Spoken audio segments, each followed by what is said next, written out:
Gilead est un laboratoire qui se concentre sur la recherche de médicaments dans les maladies graves, qui a à peu près 30 ans d'existence. C'est relativement jeune au sein de l'industrie pharmaceutique, donc c'est pour ça qu'il n'est pas très connu.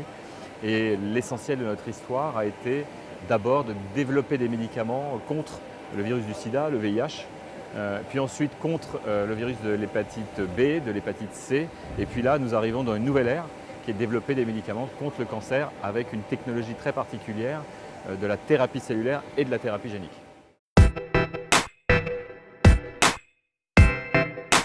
Je pense que le rôle de l'industrie pharmaceutique, c'est d'abord de résoudre les problèmes des maladies qui n'ont aujourd'hui pas d'alternative. Donc c'est l'essentiel de notre activité aujourd'hui. Et bien entendu, on est très heureux quand on peut accompagner des révolutions comme celle des trithérapies dans le VIH, de la guérison de l'hépatite C ou peut-être demain de l'ambition de guérir le cancer.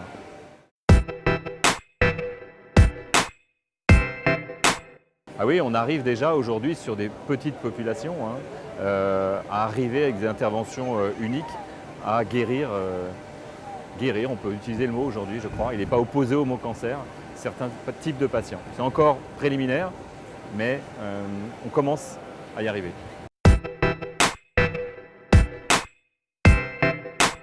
Aujourd'hui, le nombre de patients concernés est faible, c'est-à-dire que ces médicaments sont destinés à des patients qui n'ont plus d'alternative thérapeutique. Ils ont déjà reçu des chimiothérapies, parfois des greffes de moelle, mais ils n'ont plus de choix. C'est des patients qui ont 6 mois de survie et donc ces thérapeutiques sont utilisées en priorité chez ces patients qui n'ont plus d'alternative. Donc en France, environ 400 à 500 patients par an.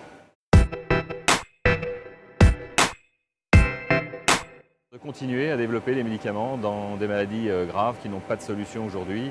Donc bien sûr la virologie, on l'a vu, toujours le VIH, il faut continuer à faire de la recherche contre le VIH, c'est très important, c'est une maladie avec un virus qui évolue.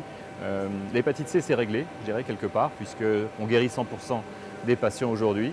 L'hépatite B, c'est un grand sujet, il y a aujourd'hui plus de 100 millions de patients qui sont atteints dans le monde, donc il faut arriver à faire de la recherche et malheureusement il n'y en a pas assez. Puis bien sûr la cancérologie, on l'a vu, également nous développons des médicaments dans les maladies inflammatoires qui sont un autre domaine pour lequel il y a un grand besoin thérapeutique.